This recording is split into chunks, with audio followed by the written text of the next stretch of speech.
Hello everyone. तो आज के वीडियो में हम क्लास 10 के हिंदी से वस्तुनिष्ठ प्रश्न करने वाले हैं।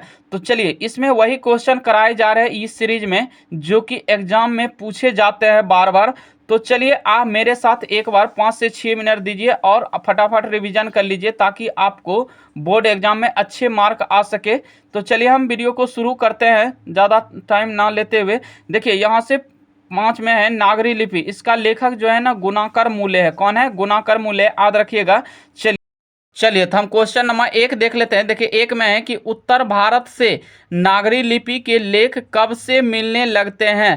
तो ये 8वीं सदी से मिलने लगते हैं। तो ऑप्शन नंबर जो होगा इसका ए करेक्ट हो जाएगा। चलिए क्वेश्चन नंबर 2 है कि नागरी लिपि के आरंभिक लेख हमें कहाँ से मिले हैं।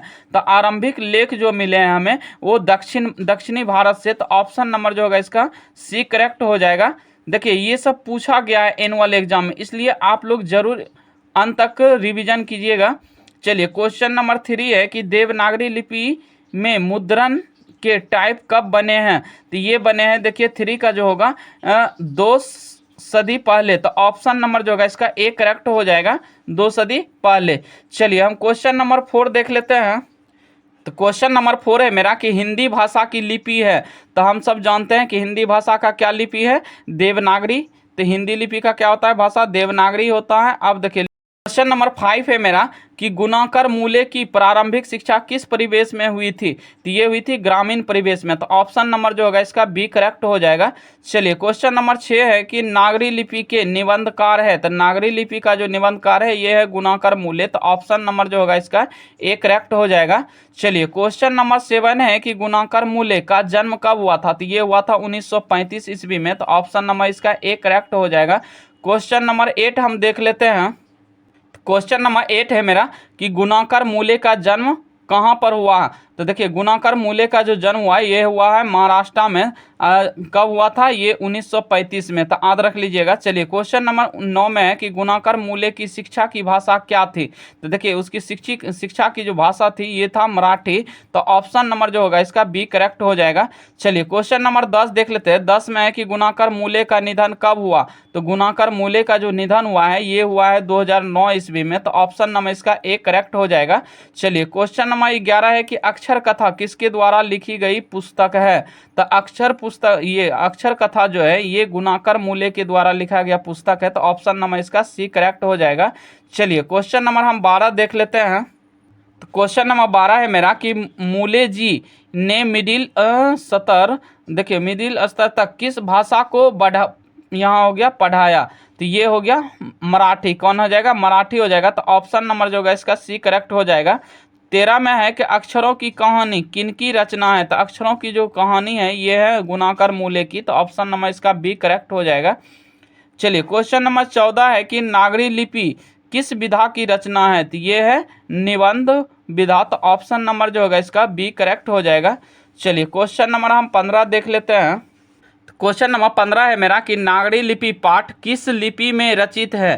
तो ये है देवनागरी में। तो ऑप्शन नंबर जो होगा इसका सी करेक्ट हो जाएगा। चलिए क्वेश्चन नंबर 16 है कि नेपाली भाषा की लिपि क्या है। तो नेपाली भाषा का जो लिपि है ये भी देवनागरी है। तो ऑप्शन नंबर इसका डी करेक्ट हो जाएगा।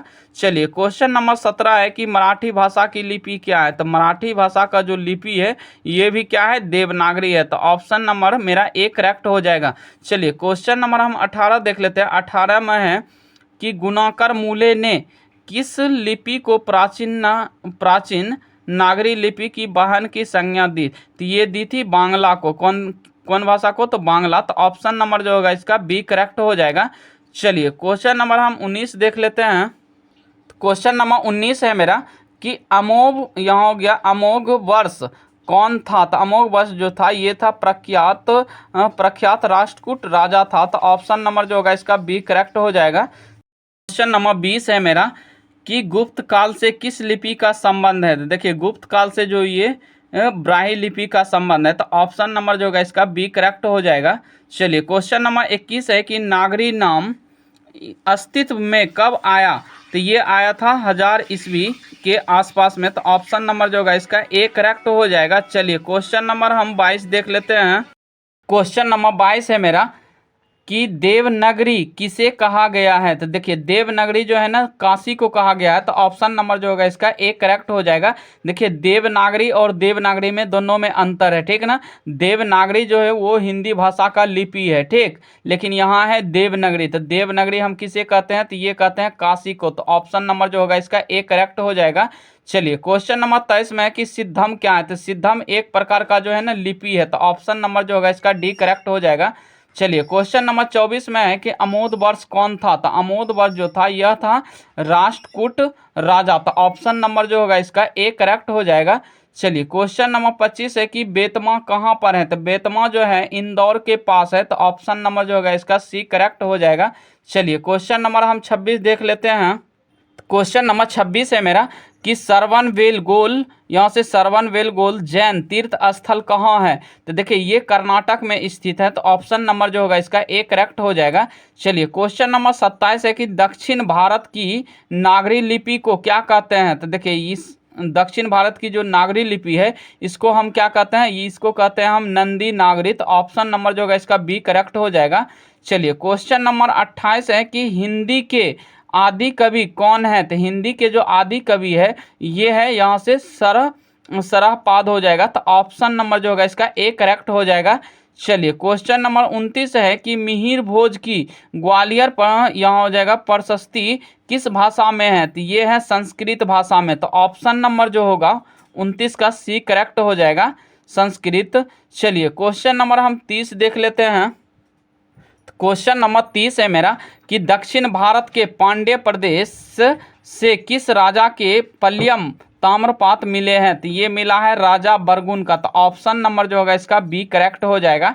चलिए क्वेश्चन नंबर 31 में है कि उत्तर भारत की विशेष स्थापत्य शैली को क्या कहते हैं। तो देखिए उत्तर भारत की जो विशेष स्थापत्य है शैली को हम क्या कहते हैं, नागर शैली कहते हैं। ऑप्शन नंबर जो होगा यहाँ से डी करेक्ट हो जाएगा। चलिए क्वेश्चन नंबर 32 में है कि गुणाकर मूले ने विभिन्न विषयों पर कितने निबंध लिखे हैं। तो देखिए गुणाकर मूले जो है ये 2500 से अधिक मतलब निबंध लिखे हैं, ठीक है ना। तो ऑप्शन नंबर जो होगा इसका बी करेक्ट हो जाएगा। चलिए क्वेश्चन नंबर हम 33 देख लेते हैं। देखिए क्वेश्चन नंबर 33 है जो कि इस टॉपिक का लास्ट क्वेश्चन है। तो 33 में है कि इस्लामी शासक का आरंभ काल है। तो इस्लामी शासक का जो आरंभ काल है ये है 12वीं सदी से। तो ऑप्शन नंबर जो होगा इसका ए करेक्ट हो जाएगा। चलिए मेरा क्वेश्चन यहाँ 33 लास्ट था इस टॉपिक से।